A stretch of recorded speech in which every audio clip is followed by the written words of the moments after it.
Good evening, friends. Another important clarification recently issued on taxability of ESOP, Employee Stock Option Plan, Employee Stock Purchase Plan, Restricted Stock Unit, which is being provided by domestic company through their parent holding company outside India. So important clarification, whether such ESOP which is being provided to the employee of domestic Indian company, and these shares and securities are of foreign company, foreign parent company, can be chargeable to GST. This is the big issue.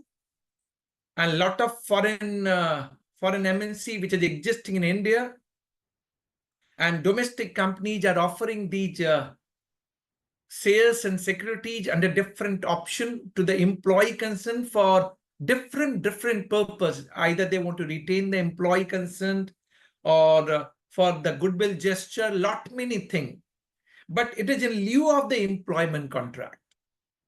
So this circular is clarifying a position which is going to help for particular chargeability of GST on this shares and securities under different option offered to the employee concerned. I'm sharing my screen on relevant circular so that we can see what is being clarified by CBIC. Let me open and share my screen. This is circular number 213 dated 26th of June 2024. And what they are talking about and what is the issue?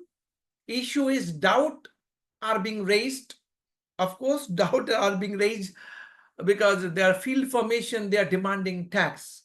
So what is being raised regarding taxability of such a transaction under GST? That is, whether such transfer of shares or securities by a foreign holding company directly to the employee of the Indian subsidiary company and subsequent reimbursement of cost of such shares and securities by Indian subsidiary company to the foreign holding company can be considered as an import of financial services by the Indian subsidiary company from the foreign holding company, and whether the same can be considered as liable to GST in the hands of Indian subsidiary company on reverse charge basis.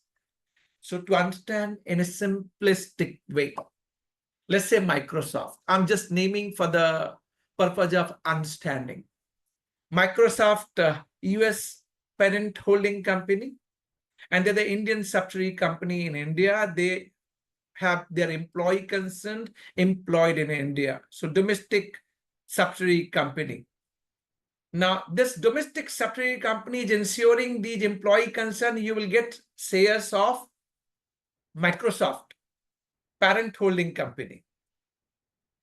So they will get, who will pay this money? This Indian domestic subsidiary company to the parent holding company. So paid by this domestic Indian subsidiary company to the holding company. Can it be considered import of services? Because they are making payment on this account. Shares are being offered, allotted to the employee concerned at the behest of this domestic subsidiary company as a financial services, and GST leviable under reverse charge. This was the doubt. Now, what is being clarified? Look at what is being clarified. And they are discussing the different option which is available in the market are employee stock purchase plan, employee stock option plan, restricted stock unit. Now, these options are available to the employee concerned as a means to incentivization, and the same is commonly referred as the option which I referred to you. Such specific terminology usage depends on the agreed upon compensation terms between employer and employee. So what is the important? Regardless of terminology used, fundamental essence of the transaction remain the same. Allocation of securities of shares from the employer to the employee as a part of compensation package with an aim of motivating enhanced performance. This is what.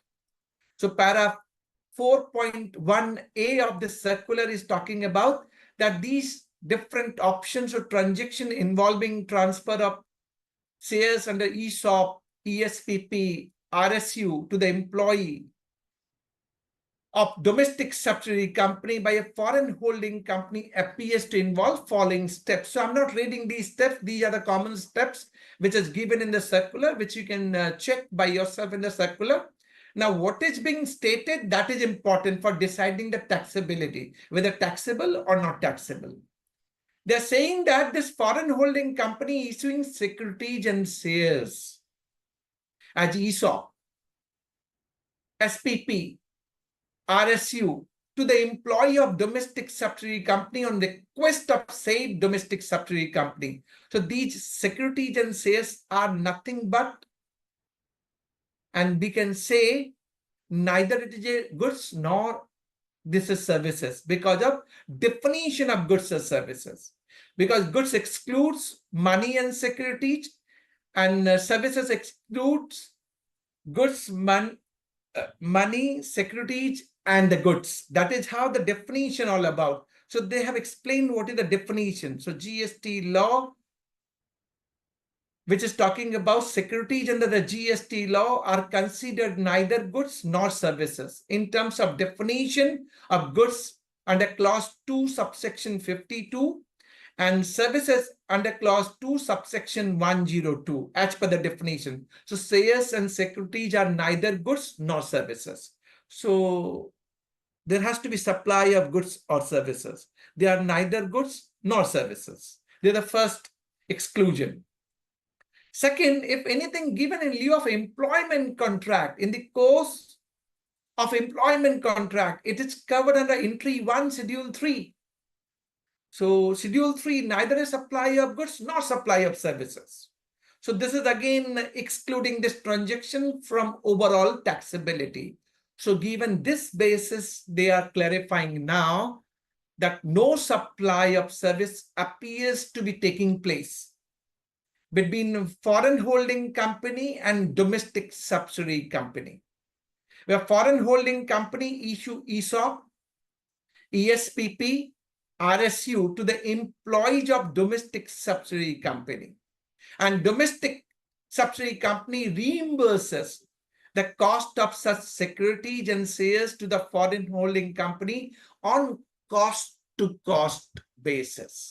This cost-to-cost basis is very important because in case you have this foreign holding company charging something over and above, then what happened? Taxable. This is what being clarified.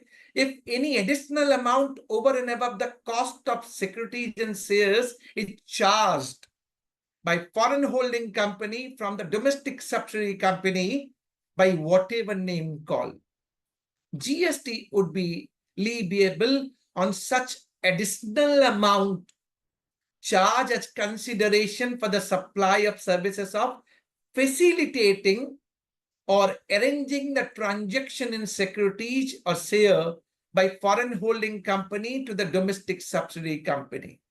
GST shall be payable by domestic subsidiary company under reverse charge in such case on said import of services. If it is cost-to-cost basis, it's neither a goods nor services falling under employment contract, schedule 3, entry 1, neither a supply of goods nor supply of services. No GST leviable. So it is again welcome clarification and clarified by this circular. So lot many clarification way forward. Stay tuned, lot many. Thank you very much.